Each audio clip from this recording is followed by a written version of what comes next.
तो हम लोग लास्ट लेक्चर तक पढ़ रहे थे काइनेमेटिक्स। आज हम पढ़ेंगे कैलकुलस। तो कैलकुलस है मैथमेटिक्स की एक ब्रांच, और ये पढ़ने की नीड क्यों है? बिकॉज जब हम काइनेमेटिक्स पढ़ रहे हैं तो हमें दो तरह की बातें करनी पड़ रही हैं। हम लोग ने बोला था कि एक पार्टिकल यहाँ से चल रहा है और यहाँ तक जा रहा है, और मान लो टाइम लग गया t1 और डिस्टेंस चल गया s1।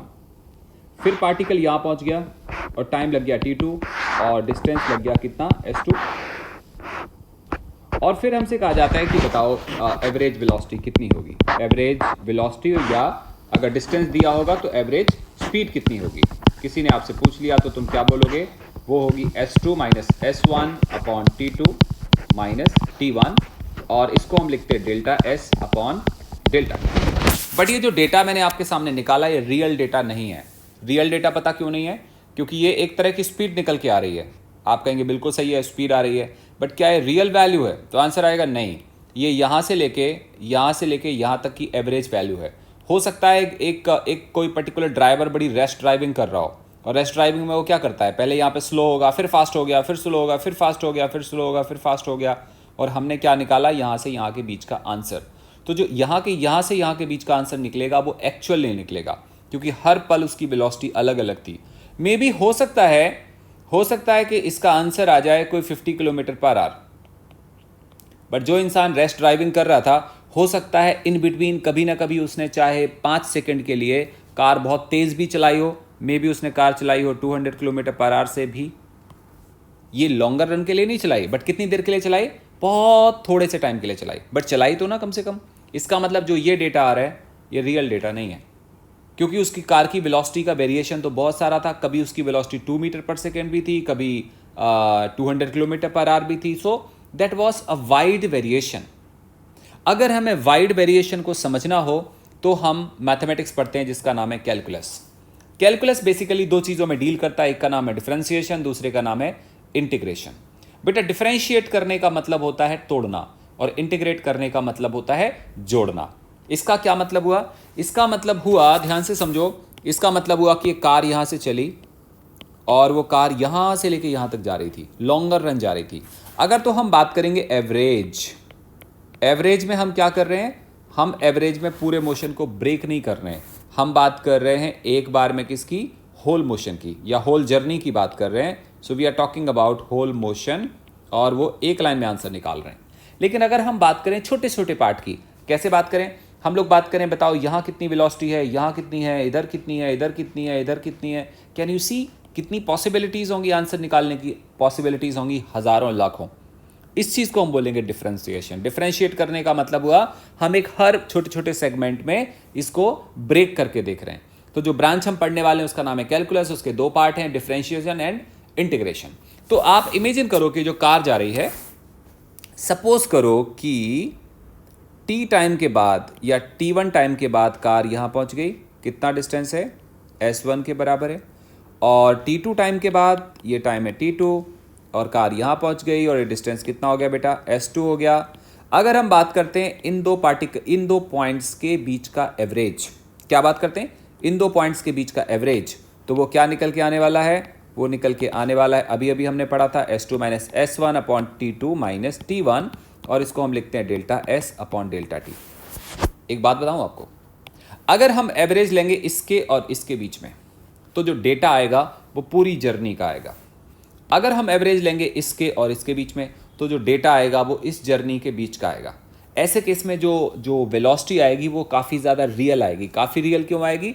क्योंकि हम इतने लंबे जर्नी की बात नहीं कर रहे हैं, हम छोटे से जर्नी की बात कर रहे हैं। तो यहाँ पे मोशन जो दिखेगा वो काफ़ी हद तक रियल दिखेगा। काफ़ी हद तक रियल का मतलब, अगर कार यहाँ से लेके यहाँ तक के टाइम में रेस्ट में रही होगी तो आंसर कितना आएगा?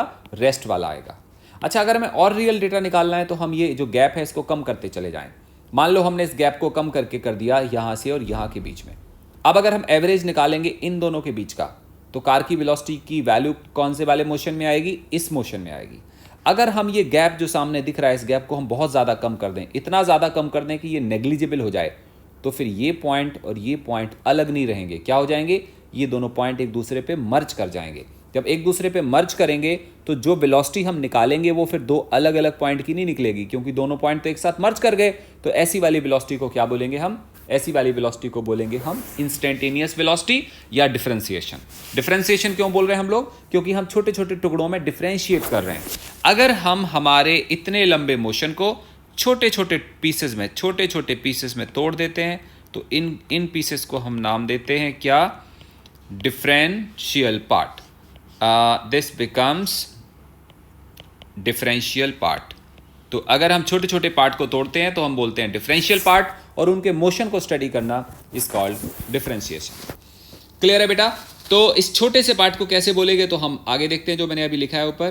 तो जिसको हमने अभी वी एवरेज बोला था ना, वो आ रहा था कितने के बराबर? S2 minus S1 upon T2 minus T1। इसको हमने लिखा था delta S upon delta T। अब मैं आगे लिखता हूं कि अगर टाइम गैप का क्या मतलब था? T2 minus T1। If time gap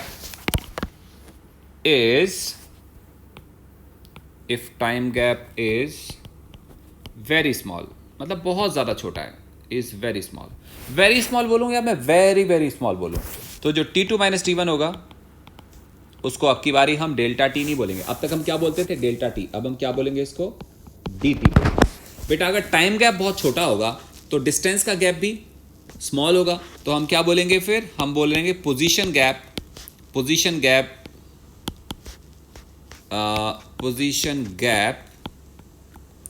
is also क्या बोलेंगे? स्मॉल। और उसको हम क्या बोलेंगे? S2 माइनस S1, और इस वैल्यू का नाम क्या देंगे? ds। क्लियर हो गया? लास्ट वाले में हम लोग डेल्टा S बोल रहे थे, अभी हम ds बोलेंगे। ds कब लिखेंगे? ये स्पेसिफिक रीजंस में लिखेंगे जब हम गैप की बात कर रहे होंगे, ज्यादा कि छोटा सा गैप, बहुत ज्यादा छोटा है। इसलिए यहां पे जो हम वेलोसिटी लिखेंगे ना बेटा, वो वेलोसिटी अब क्या बन जाएगी? वो बन जाएगी ds अपॉन dt। क्लियरली समझो, ds का मतलब लार्ज गैप है कि थोड़ा सा गैप है? थोड़ा सा गैप है। थोड़ा सा है कि बहुत ज्यादा थोड़ा है? बहुत थोड़ा है। तो यहां पे हम दो अलग अलग पॉइंट्स की बात कर रहे हैं कि बेसिकली ये एक ही पॉइंट होगा। तो जो ये वाली वेलोसिटी होगी इसको हम क्या बोलेंगे? इसको हम बोल रहे होंगे इंस्टेंटेनियस वेलोसिटी। इंस्टेंटेनियस वेलोसिटी, इसके बारे में आपको पहले भी पढ़ा चुका हूं, और हम इसको ऐसे बोलते हैं। इसी को हम ऐसे भी लिख देते हैं। लिखने का मेथड है d/dt ऑफ s, और इसको पढ़ते कुछ ऐसे, इसको पढ़ते हैं ऐसे, differentiation of s with respect to time. मैंने आपसे बोला इसको पढ़ते ऐसे हैं, इसमें घबराने की जरूरत नहीं है। सर ये कैसे कर दिया, कहाँ से आ गया, ये घबराने की जरूरत नहीं है। मैंने आपको बोला ये क्या चीज़ है, आपको समझ में आ रहा है। इसको ऐसे भी लिख सकते हैं, और इसको पढ़ते कैसे हैं? डिफरेंशिएशन ऑफ s, किसको डिफरेंशिएट कर रहे हैं? s को, किसके रिस्पेक्ट में? टाइम के रिस्पेक्ट में। और हम इसको बोलते हैं differentiation of s with respect to time. I hope clear हो गया होगा। सिमिलरली अगर हम लोग लिखते हैं कुछ ऐसे dy/dx, इसको भी हम ऐसे बोलते हैं जैसे अभी आपको बोला, differentiation of y with respect to x। ऐसे भी लिख सकते हैं dz/dx। इसको क्या बोलेंगे? किसको डिफरेंशिएट कर रहे हैं? z को, किसके रिस्पेक्ट में? x के रिस्पेक्ट में। हम लोग ऐसे भी बोल सकते हैं dy/dt। इसका क्या मतलब है? डिफरेंशिएट किसको कर रहे हैं? y को, किसके रिस्पेक्ट में? टाइम के रिस्पेक्ट में। आई थिंक समझ आ गया होगा। इसी का नाम डेरिवेटिव भी है। हम इसको कैसे पढ़ रहे होते हैं? अगर मैं dy/dt लिखता हूं ना, dy/dt ये चीज़, तो इसी को हम लिखते हैं derivative of y with respect to t या with respect to time. Clear हो गया? ये अलग अलग टाइप हैं लिखने के। तो हमेशा जब भी हम किसी तरह के वेरिएशन को देखते हैं तो हमेशा दो टाइप के वेरिएबल होते हैं।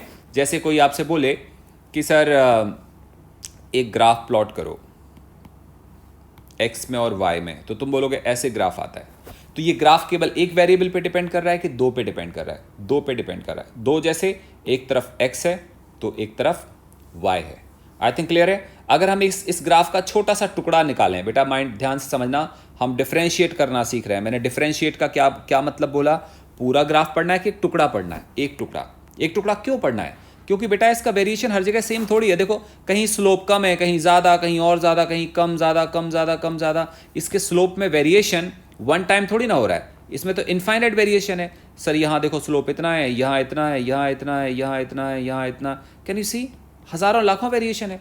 अगर हज़ारों लाखों वेरिएशन हो रहे हैं तो पूरे ग्राफ को एक बार में स्टडी करना पॉसिबल हमारे लिए नहीं होगा। तो कैसे होगा?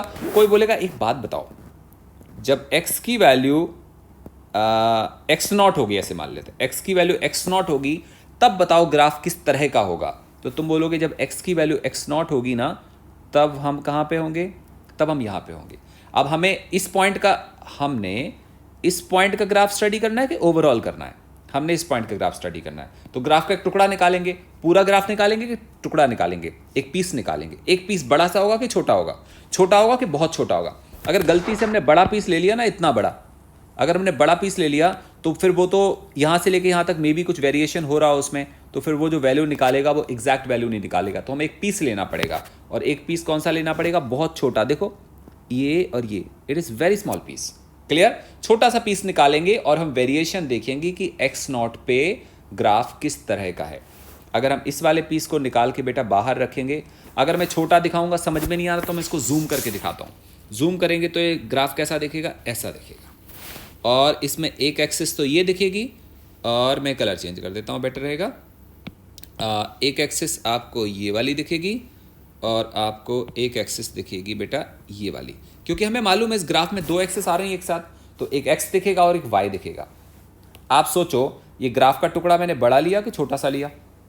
छोटा लिया या बहुत छोटा लिया? बहुत छोटा। तो ये जो एक्स आएगा ना बच्चा, ये वाला, ये छोटा आएगा कि बड़ा आएगा? ये भी बहुत ज़्यादा छोटा आएगा। और इस बहुत ज़्यादा छोटे को क्या बोलेंगे हम? D x. समझ में आ गया ना? और इस बहुत ज़्यादा छोटे को क्या बोलेंगे हम? D Y. कोई बोले कि एक बात बताओ, इस ग्राफ का स्लोप इस पॉइंट पे कितना होगा? मतलब slope of graph at x equal to X naught is tan theta equal to D Y upon D X. ये थीटा होगा ना? तो एक बच्चा सवाल करता है कि सर ये बताओ, इस वाली मैथमेटिक्स को पढ़ने का फ़ायदा क्या है? इस मैथमेटिक्स के पढ़ने से मैथमेटिकल फॉर्मूलेशन में बहुत बड़ा रिवोल्यूशन आया। रिवोल्यूशन क्या आया? कि जब भी कोई फंक्शन, कोई रिलेशन, कोई वेरिएशन दिया हो और उसको हमने बहुत माइन्यूट स्टडी करना हो कि किस हिसाब से चेंजेस हो रहे हैं, तो हम डिफ्रेंसिएशन पढ़ते हैं। जैसे मैं आपको समझाता हूँ, हमारे कंट्री की पॉपुलेशन काफ़ी ज़्यादा है। काफ़ी ज़्यादा मतलब बहुत ज़्यादा है। नंबर्स तो आपको पता होंगे। तो ये बहुत ज़्यादा पॉपुलेशन है। कोई हमसे बोलता है कि बताओ 1 ईयर में कितना ग्रोथ होगा? 1 ईयर में तो हम लोग कैसे लिखेंगे? हम लिखेंगे पॉपुलेशन पर ईयर। ये जो आंसर आएगा ये प्रॉपर नहीं आएगा। पता बेटा क्यों नहीं आएगा? मान लो पॉपुलेशन पर ईयर हो जाती है 5 करोड़ पर ईयर। मेरे को एक्चुअल डेटा नहीं पता, ऐसे बता देता हूँ। मान लो पॉपुलेशन बढ़ती है, 5 CR लोग एक साल में पैदा हो जाते हैं। गूगल मैंने किया नहीं तो मेरे को मालूम नहीं, गूगल पे देखोगे तो पता चल जाएगा। चलो मैंने रफली मान लिया कि एक साल में 5 करोड़ लोग एक्स्ट्रा पैदा हो जाते हैं। पर ये सही डेटा नहीं है। पता क्यों नहीं है? क्योंकि हर मंथ में लोग इक्वल पैदा नहीं होते हैं। हो सकता है जनवरी मंथ में लोग ज़्यादा पैदा होते हो, तो वो कैसे पता चलेगा? ये वाइड रेंज देखनी पड़ेगी कि स्मॉल रेंज देखनी पड़ेगी? तो हम स्मॉल रेंज देखेंगे। तो हम फिर कैसे करेंगे? मान लो ये 1 ईयर का स्पैन है बेटा, ये 1 ईयर है। इस 1 ईयर स्पैन में हमने पॉपुलेशन को देखा कि कितनी पॉपुलेशन राइज हो जाती है। बट ये जो डेटा आया वो एक्चुअल नहीं आया। तो हम क्या करेंगे? इस 1 ईयर स्पैन को डिफरेंशिएट करेंगे। डिफरेंशिएट का मतलब टुकड़ों में तोड़ेंगे। तो हमने तोड़ दिया बेटा जनवरी, हमने तोड़ दिया फेब, और ऐसे करते करते लास्ट का मंथ कौन सा आ गया? दिसंबर। अब हमने क्या करा? हमने हर एक मंथ में पॉपुलेशन देखा। जनवरी में देखा हमने पॉपुलेशन डिवाइडेड बाय, अब ये पर ईयर आएगा कि पर मंथ आएगा? ये पर मंथ आएगा। पॉपुलेशन पर मंथ, हर मंथ का देखा। क्या ये आंसर वही आएगा जो ये आएगा? आंसर आएगा ये, आंसर सेम नहीं आएगा, क्योंकि ये जो आएगा पूरे ईयर का एवरेज आएगा। हो सकता है समर के मंथ में may be population come rise होती हो, विंटर में ज़्यादा होती हो, नॉट श्योर। बट क्लियर है कि हर मंथ में सेम पॉपुलेशन राइज तो नहीं आएगा। चलो जी, हम नैरो डाउन कर लिया। कोई बच्चा बोला कि सर और नैरो डाउन करें। मैंने कहा और नैरो डाउन करो। बोले सर हम एक काम करते हैं, इसके ऊपर एक पूरा PhD करते हैं, बड़ा सा वो लिखते हैं, कई साल के एक्सपेरिमेंट के बाद हम एक कुछ कंक्लूजन निकालते हैं। मैंने कहा कैसे निकालोगे? बोले सर पहले हमने मंथली के हिसाब से निकाला, आंसर कुछ और आया। सर अब मंथ के बाद ना हम इसको डिफरेंशिएट करते हैं डे के हिसाब से। 1 जनवरी, 2 जनवरी, 3 जनवरी, कई साल का डेटा कलेक्ट करते हैं अलग अलग दिनों में, और फिर हम देखते हैं कि वो डेटा कैसे निकल के आता है। मैंने कहा ठीक है। तो बोले सर एक काम करते हैं, अब हम देखते हैं कि पॉपुलेशन पर डे कितनी राइज होती है। पर डे निकालने के लिए आपको 365 डेज का अलग अलग डेटा कलेक्ट करना पड़ेगा। फिर मैंने कहा बहुत अच्छी बात है। बोला सर एक काम करते हैं, हम और देखते हैं ज़्यादा लोग पैदा डे टाइम में होते हैं कि नाइट टाइम में होते हैं। मैंने कहा फिर कैसे करोगे? तो सर हम एक काम करते हैं, पॉपुलेशन पर आवर के हिसाब से देखते हैं। मैं कहा गुड। बोले सर और अच्छा निकालना हो तो हम फाइनली पॉपुलेशन पर सेकंड के हिसाब से निकालते हैं। कौन सा डेटा एक्चुअल आएगा? नो डाउट यार, डेटा तो ये भी एक्चुअल था, डेटा ये भी एक्चुअल है, डेटा ये भी एक्चुअल है। बट अगर तुम्हें ग्राफ प्लॉट करना हो और तुम्हें बहुत अच्छे से किसी चीज़ को स्टडी करना हो कि आपको एग्जैक्ट पता चल जाए कि किस मोमेंट पे कितनी पॉपुलेशन राइज हो रही है, तो ये वाला डेटा सबसे करेक्ट है, क्योंकि आपको एक एक सेकंड का मेजरमेंट दिखा रहा है और आपको फ्लक्चुएशन भी दिखाएगा कि कौन से वाले सेकंड में सडनली पॉपुलेशन कितनी राइज हो गई, कौन से वाले सेकंड में सडनली पॉपुलेशन फॉल हो गई। तो जो ऐसे वाला डेटा है, this data is not average, this is called actually differentiation. क्योंकि हम क्या कर रहे हैं, हम पॉपुलेशन का चेंज देख रहे हैं बड़े टाइम गैप में कि थोड़े थोड़े से टाइम गैप में, थोड़े से टाइम गैप में। अगर तुम कंप्यूटर प्रोग्रामिंग करोगे ना तो तुम सेकंड की जगह माइक्रो सेकंड, मिली सेकंड में भी पॉपुलेशन का चेंज निकाल सकते हो। तुम जितने कम टाइम में चेंज निकालोगे तुम्हें वेरिएशन उतना अच्छा दिखाई देगा। इसका मतलब मैथमेटिक्स समझ आ गई। डिफरेंशिएशन का बेसिक मतलब क्या है? डिफरेंशिएशन का मतलब है किसी एक चीज़ में change with respect to other variable. Clear हो गया? जहां पे एक वेरिएबल क्या है y, तो दूसरा वेरिएबल क्या है x।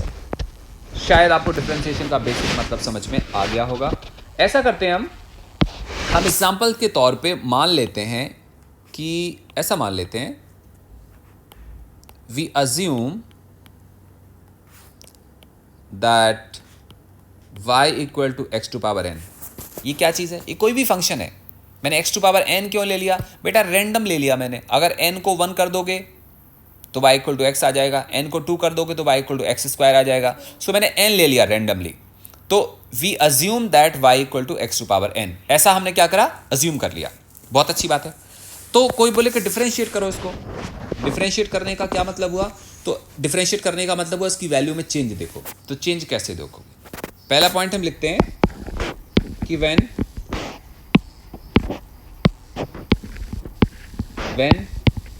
value is y, then y equal to x to power n। दूसरा पॉइंट लिखेंगे when y changes by very small value। Very small value की बात हम क्यों कर रहे हैं? क्योंकि हम पढ़ रहे हैं small small changes. When y changes by very small value, then it becomes y plus dy। हम लार्ज चेंजेस की बात करें कि स्मॉल चेंजेस की बात करें? स्मॉल चेंज की बात कर रहे हैं। जब y की वैल्यू y होती है तो वो x की पावर n के इक्वल होता है। अगर y थोड़ा सा बदल गया, y की जगह y प्लस dy हो गया, तो x सेम रहेगा कि x चेंज हो जाएगा? x भी चेंज हो जाएगा। मान लो हम ऐसे वाले ग्राफ की बात करते हैं, ये वाला ग्राफ है। इस ग्राफ में हम क्या देख रहे हैं कि y भी चेंज हो रहा है। मान लो ये y है तो ये x होगा। अगर y में हल्का सा चेंज आता है, ये वाला डिस्टेंस हो गया मान लो y plus D Y, may be plus और मे बी माइनस, तो ये जो x होगा ये वाला x भी तो सेम नहीं रहेगा ना। x क्या हो जाएगा? x plus D x. तो when y changes by very small value then it becomes y plus D y. So y plus D y को हम क्या लिखेंगे? x plus D x raise to power n। क्या आपको clear हो रहा है? ऐसा करते हैं, हम इसको बोलते हैं इक्वेशन 1, इसको बोलते हैं इक्वेशन 2।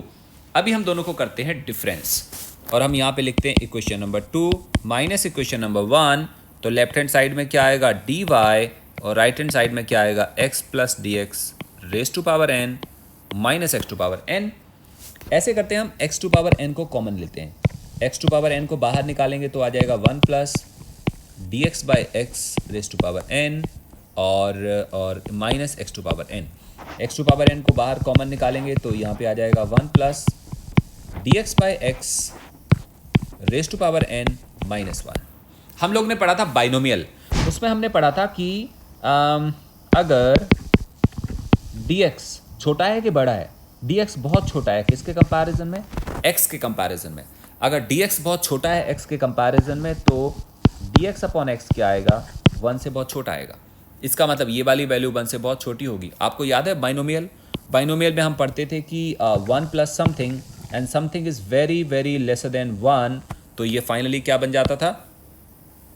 ये फाइनली बनता था dy is equal to x to power n, ये क्या बन गया 1 प्लस, यहाँ पे पावर कितनी लिखी है बेटा? n लिखी है, तो ये क्या आएगा finally answer? 1 plus n into D X by x. अगर समझ में नहीं आता तो बाइनोमियल टर्न करके देखो, आपको समझ में आ जाएगा। और यहाँ पे क्या आएगा साथ में? -1। ये वाला -1 मैंने अलग से लिख दिया। 1 से 1 कैंसिल हो जाएगा, हमारे पास वैल्यू क्या आएगी? हमारे पास वैल्यू आएगी n X to power, clearly देखो यहाँ पे एक्स टू पावर n लिखा और यहाँ पे एक x है, तो अगर इनको आपस में कंबाइन करेंगे तो क्या आएगा? X to power n-1 into D X, ये आ गया dy। तो अब हम क्या लिख सकते हैं? अब हम यहाँ पे आगे लिख सकते हैं dy over D X equal to n times X to power n-1। ये एक तरह का डेरिवेशन आ गया, एक तरह का डेरिवेशन आ गया। किसका? डिफरेंशिएट करने का। हमने किसको डिफरेंशिएट करा? y को करा। किसके रिस्पेक्ट में? x के रिस्पेक्ट में। कई बार बातें या चीज़ें एक बार में समझ में नहीं आती। The process as we go long, हम जैसे जैसे पढ़ते जाएंगे आपको चीज़ें समझ में आनी शुरू होती जाएंगी। जैसे कोई आपसे पूछे ऐसे रफली, कोई पूछे एग्जाम्पल, और एग्जाम्पल में लिखा हो कि अगर y equal to x to power n then find dy upon dx, तो तुम क्या बोलोगे? तुम बोलोगे n X to power n-1। Clear हो गया? अभी मतलब पुराने वाले ऊपर वाले डेरिवेशन को देखो तो क्लियर होता है कि इसकी वैल्यू इतनी आएगी। क्लियर हुआ? जैसे कोई आपसे दोबारा एग्जांपल करे कि y equal to x to power 10 और फिर कोई बोलता है find dy upon dx is equal to, क्या लिखोगे आप? यहाँ लिखोगे 10 एक्स टू पावर 9। क्लियर हो गया? चलो जी, और कुछ देखते हैं। अगर कोई तुमसे कहता है कि अगर y इक्वल टू, थोड़ा सा अच्छा सा क्वेश्चन करते हैं। अगर if position of a body depends upon time as s equal to t cube, if position of a body depends upon time as s equal to t cube, then find number 1 point, average velocity between t equal to 1 second and t equal to 2 second। बेटा average velocity निकालना है, average velocity. तो हम सबसे पहले क्या बोलेंगे? अब हम बात करते हैं सॉल्यूशन की। तुम कैसे लिखोगे? तुम बोलोगे sir at t equal to 1 second, position या डिस्प्लेसमेंट क्या आएगा? s1 इक्वल टू, ये किसका? s किसका फंक्शन है? t का फंक्शन है। इसमें t की वैल्यू डालते जाओगे, s निकलता जाएगा। t की वैल्यू हमने क्या डाल दी? 1, तो 1 का क्यूब कितना होगा? 1। अगेन देखते हैं, at t equal to 2 second, s equal to, s को हम s2 बोल देते हैं, और वो क्या चीज़ आएगा? यहाँ पे हमने t की जगह क्या पुट करना पड़ेगा? 2, तो यहाँ पे आ जाएगा 2 का cube, and how much is that? 8 metre. सुनो ध्यान से, जब टाइम 1 सेकेंड हो गया तब पार्टिकल कितना दूर था? 1 मीटर दूर था। हम मान लेते हैं कि जो ये ऊपर वाला एक्सप्रेशन लिखा है ये SI यूनिट में लिखा हुआ है। अगर SI यूनिट में लिखा है तो S मीटर में आएगा। तो जब टाइम था 1 सेकेंड तब पोजीशन थी कितना? 1 मीटर के बराबर। जब टाइम हो गया 2 सेकेंड तो पोजीशन कितनी हो गई? 8 मीटर के बराबर। तुम ऐसे मान सकते हो यार कि ये ओरिजिन है, ये ओरिजिन है, और बेटा ये S1 है, और ये क्या चीज़ है? ये S2 है। पहले पार्टिकल यहाँ था, कब? 1 सेकेंड पे, और 2 सेकेंड पे कहाँ पहुँच गया? यहाँ पहुँच गया। क्लियर? किसी ने बोला एवरेज निकालो, तो तुम क्या बोलोगे? तुम बोलोगे सर एवरेज क्या होगा? एवरेज होगा S2 minus S1 upon T2 minus T1, and that equal to 8 minus 1 upon 2 minus 1। Answer कितना आ रहा है? 7 मीटर पर सेकेंड। लेकिन ये व्हाट इज दैट?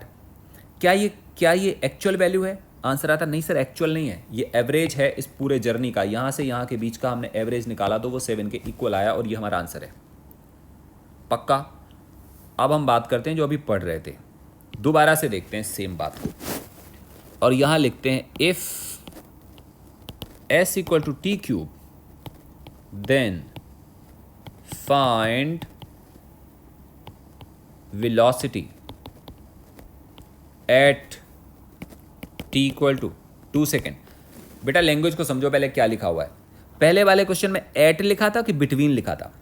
बिटवीन लिखा था। वहाँ एक इंस्टेंट की बात हो रही थी, दो अलग अलग इंस्टेंट की बात हो रही थी। वहाँ पे we were talking about 2 different instant. पहला था 1 सेकेंड और दूसरा था 2 सेकेंड। उन दोनों के बीच का आंसर निकालना था। यहाँ पे किसी के बीच का आंसर निकालना है कि एक पर्टिकुलर टाइम पे निकालना है? बेटा एक पर्टिकुलर टाइम पे निकालना है। तो हमने क्या देखना होगा? हमने देखना होगा rate of change of distance. ज़्यादा डिस्टेंस का चेंज देखना होगा कि स्मॉल देखना होगा? तो तुम बोलोगे देखो सर हम ऐसे करते हैं कि हमने मान लो टी इक्वल टू 2 सेकेंड आ गया। हमने वेलोसिटी कहाँ पे निकालनी है? इस पे निकालनी है। इस पे निकालने के लिए क्या करना पड़ेगा? हम ज़्यादा चेंज देखेंगे कि थोड़े से चेंज देखेंगे? अगर गलती से हमने ज़्यादा चेंज देख लिया तो फिर ये टाइम अलग होगा, ये टाइम अलग होगा। अगर हम थोड़ा कम चेंज देखेंगे तब भी ये टाइम अलग और ये टाइम अलग होगा। लेकिन अगर हम बहुत ज़्यादा कम चेंज देखें, बहुत ज़्यादा कम, इतना ज़्यादा कम कि पूछो नहीं कितना ज़्यादा कम, अगर हम इतना ज़्यादा कम देखें कि I mean this is very very small, तो उस केस में हम उसको क्या बोलेंगे? उस केस में हम बोलेंगे कि देखो सर 2 सेकेंड पे अगर हम कैलकुलेट कर रहे हों तो चेंज आएगा इतना छोटा। और इसको क्या बोलेंगे हम? इसको बोलेंगे ds। और टाइम कितना आएगा ऐसे केस में? ds डिस्टेंस चलने में टाइम कितना लगेगा? dt। तो अभी हम यहाँ पे स्पीड या वेलोसिटी की बात करेंगे तो वेलोसिटी कितनी आएगी? Velocity at t equal to 2 second is what? ds by dt। Clear हुआ? और ds बाई dt का मतलब हमने करना क्या है? हमने ये करना है तो आप सोल्यूशन में क्या लिखोगे? तुम लिखोगे v have to differentiate, we have to differentiate s with respect to क्या? टाइम। और s का रिलेशन क्या है? s का रिलेशन है t की पावर 3। क्लियर? अभी हम लोग बोलते थे ना, वहाँ पे हम लोग क्या बोलते थे? वहाँ हम बोलते थे y और यहाँ लिखा था x। अगर यहाँ y और यहाँ पे x होता, मैं आपको फॉर्मूला देता हूँ दोबारा, यहाँ साइड में देखो। अगर y equal to x to power n होता तो D by upon D X क्या लिख रहे होते? N X power n minus 1।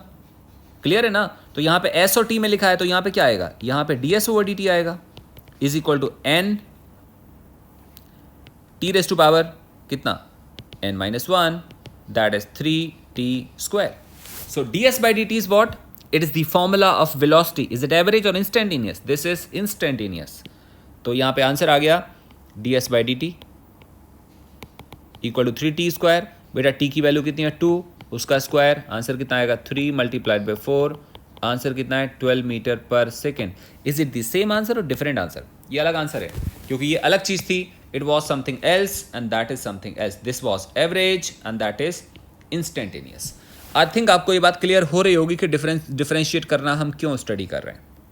वो हम इसलिए स्टडी कर रहे हैं क्योंकि हम छोटे छोटे पार्ट में, स्मॉल पार्ट में वेरिएशन को पूरी तरह से अच्छे से स्टडी करना चाहते हैं। तो अभी हमने देखा कि अगर y equal to x to power n है तो किसी ने बोला इसको डिफरेंशिएट करो। सो हम लोगों ने लिख दिया कि dy upon D X is equal to n power x minus 1 होगा। ये हमने कहाँ से निकाला? ये मैंने आपको प्रॉपर डेराइव करा के निकाला अपने पर्टिकुलर मेथड से। अगर आप बुक्स में पढ़ोगे तो वहाँ पे डिफरेंट मेथड दिया होगा, लेंथी मेथड दिए होंगे, अनइंटरेस्टिंग सा होगा। सो आई ट्राइड के थोड़ा सा हमें समझ में आ जाए। सो dy अपॉन डी एक्स का हमने फॉर्मूला कैलकुलेट कर लिया। बट फॉर्मूले तो बहुत तरह के होंगे, तो क्या हम सबका डेरिवेशन करेंगे? हमें ज़रूरत ही नहीं है, हम तो फिजिक्स पढ़ रहे हैं। जो लोग मैथ्स पढ़ेंगे, सर मैथ्स वाले सर बहुत बढ़िया अच्छे तरीके से डिफ्रेंसिएशन आपको बाद में पढ़ाएंगे +2 में। हमें ज़रूरत नहीं है। हमने किसकी ज़रूरत है? हमें इस मैथमेटिक्स को अप्लाई करके फिजिक्स को पढ़ने की ज़रूरत है। सो डेरिवेशन नहीं देखना बेटा हमने, हमें ये समझ में आना चाहिए कि डिफ्रेंशिएट करते कैसे हैं और इंटीग्रेट कैसे करते हैं। सो उनके मैथड्स और फॉर्मूले सीखने हैं, ना कि हमने इसको एक एक फॉर्मूले का डेरिवेशन देखना है। बिल्कुल भी ज़रूरत नहीं है, दिमाग नहीं लगाना। आगे जो मैं फॉर्मूला लिखने वाला हूँ आपको सोचना नहीं है कहाँ से आया, आपने सिंपल उसको वो कर लेना है, याद कर लेना है। और जब हमारे फिजिक्स में क्वेश्चन आएंगे उनको हम सच लिख के आ जाएंगे। जैसे अगर लिखा होगा y equal to a constant, क्या लिखा है? y equal to a constant. एक बात बताओ, डिफरेंशिएट करने का मतलब क्या हुआ? डिफरेंशिएट करने का मतलब हुआ एक फिजिकल क्वांटिटी में कितना चेंज हुआ with respect to other physical quantity. कि पॉपुलेशन में कितना चेंज हुआ विद टाइम, मेरी हाइट कितनी बढ़ गई विद टाइम, मेरा बॉडी वेट कितना चेंज हो गया विद टाइम। क्लियर? किसी के फेस की टोन और ब्राइटनेस कितनी चेंज हो गई with time. There can be millions of example जहां पे एक चीज का हम वेरिएशन देखते हैं दूसरे के रिस्पेक्ट में। क्लियर? लेकिन अगर सोचो आप y इक्वल टू कॉन्स्टेंट लिखा है, यहाँ पे 2 वेरिएबल है कि एक वेरिएबल है, यहाँ पे एक वेरिएबल है, तो मैं आपसे बोलूँ कि y में कितना वेरिएशन होगा, तुम बोलोगे y में वेरिएशन होगा ही नहीं, क्योंकि y तो किसके बराबर है, कांस्टेंट के बराबर है। तो ऐसे वाले केस में dy अपॉन dx और समथिंग कैलकुलेट करोगे तो आंसर कितना आएगा, 0 आएगा। कारण है जब y की वैल्यू कांस्टेंट है तो यहाँ पे कोई चेंज ऑलरेडी हो नहीं रहा। बेटा यहाँ तो चेंज हो रहा है ना, देखो x is a variable, x कुछ भी हो सकता है, कुछ भी होगा तो y कुछ भी होगा, लेकिन ये तो कांस्टेंट है, y कुछ भी नहीं होगा, y जो है वही रहेगा। सो अगर y की वैल्यू कांस्टेंट है तो dy अपॉन dx क्या आएगा, 0 के बराबर आएगा। चलो और देखते हैं, अगर y इक्वल टू होगा sin x तो dy अपॉन dx होगा cos x। अब आप ये नहीं पूछोगे सर ये कहाँ से आ गया, क्योंकि मैं तुम्हें डेरिवेशन दे नहीं रहा, तो फिर तुम्हें तो याद करना पड़ेगा कि अगर y sin x होगा तो dy अपॉन dx क्या होगा, cos x होगा। अगर y होगा cos x तो dy अपॉन dx आता है माइनस साइन एक्स। अगर y होगा 10x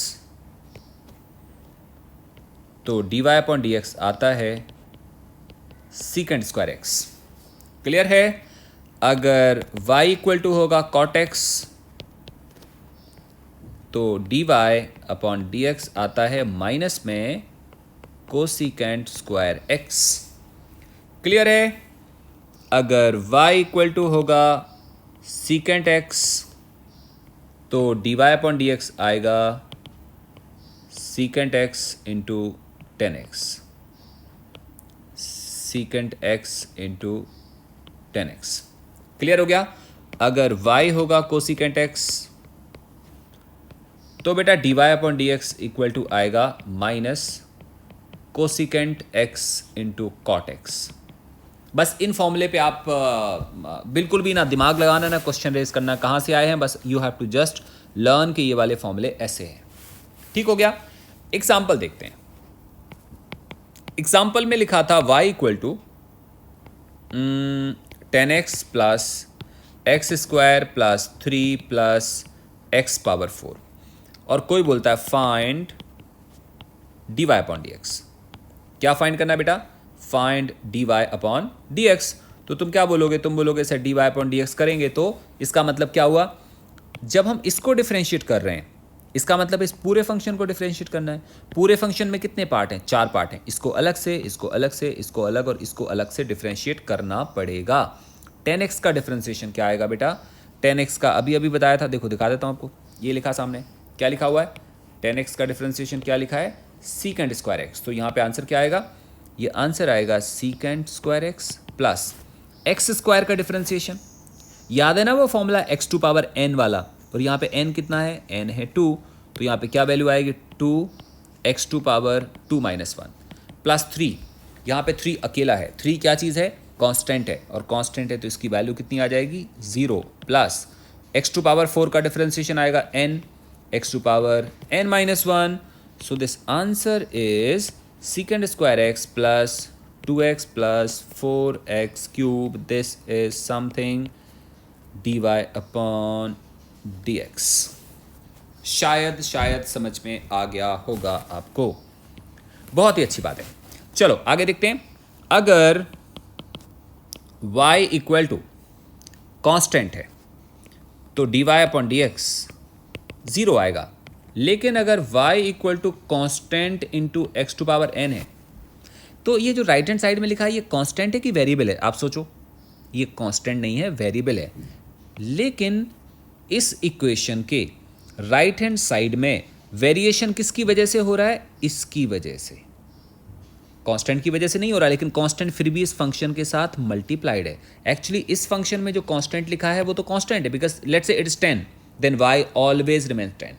लेकिन इट इज़ 10 तो y ऑलवेज 10 नहीं रहेगा, क्योंकि ये बदलेगा तो y बदलेगा। इसलिए जो c है उसको, मतलब इस वाले फंक्शन को हम कांस्टेंट नहीं मान सकते, लेकिन जो c है वो मल्टीप्लायर फैक्टर में है। और अगर मल्टीप्लायर फैक्टर में है तो जब तुम dy अपॉन dx करोगे ना बेटा, तो तुम क्या बोलोगे? c को तुम ऐसे ही रखो, बाहर निकाल लो, डिफरेंशिएट किसको करना पड़ेगा? अंदर वाले फंक्शन को। तो क्या आएगा? n x to power n minus 1। मुझे लगा तुम्हें मेरी बात समझ में आ गई होगी। अगर आ गई है तो फिर एग्जाम्पल लेते हैं। एग्जाम्पल हमारे पास है y equal to X cube plus 20x square plus 15x plus 20, और कोई बोलता है फाइंड dy अपॉन dx। ये हमने फाइंड करना है। तो अब तुम क्या बोलोगे? तुम बोलोगे sir dy upon dx equal to, सबसे पहले हम इसको डिफरेंशिएट करेंगे। कौन सा वाला formula? x to power n वाला फॉर्मूला आएगा, n x to power n minus 1 plus, अब हम इसको डिफरेंशिएट करेंगे। इसको करेंगे तो अभी अभी मैंने क्या बताया था, जो 20 है वो कांस्टेंट नहीं है, उसके साथ मल्टीप्लाइड है और फाइनली भी मल्टीप्लाइड बना रहेगा, और ऐसे आएगा 20 अलग हटा लिया हमने। एक्स स्क्वायर का डिफरेंशिएशन क्या आएगा? 2 मतलब n x to power n minus 1 plus 15 x का डिफरेंशिएशन आएगा 1। कैसे आएगा करके देख लो। x का 1 कैसे आएगा? जो x की पावर कितनी है? एक्चुअली 1 है। तो हम यहाँ पे क्या लिखेंगे? यहाँ पे लिखेंगे n x to power n minus 1। Can you see this? x to power कितना आ गया? n माइनस 1 करेंगे तो आएगा x पावर 0, और x पावर 0 कितना होता है? 1 होता है।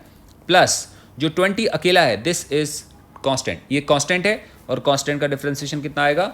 0 आएगा। सो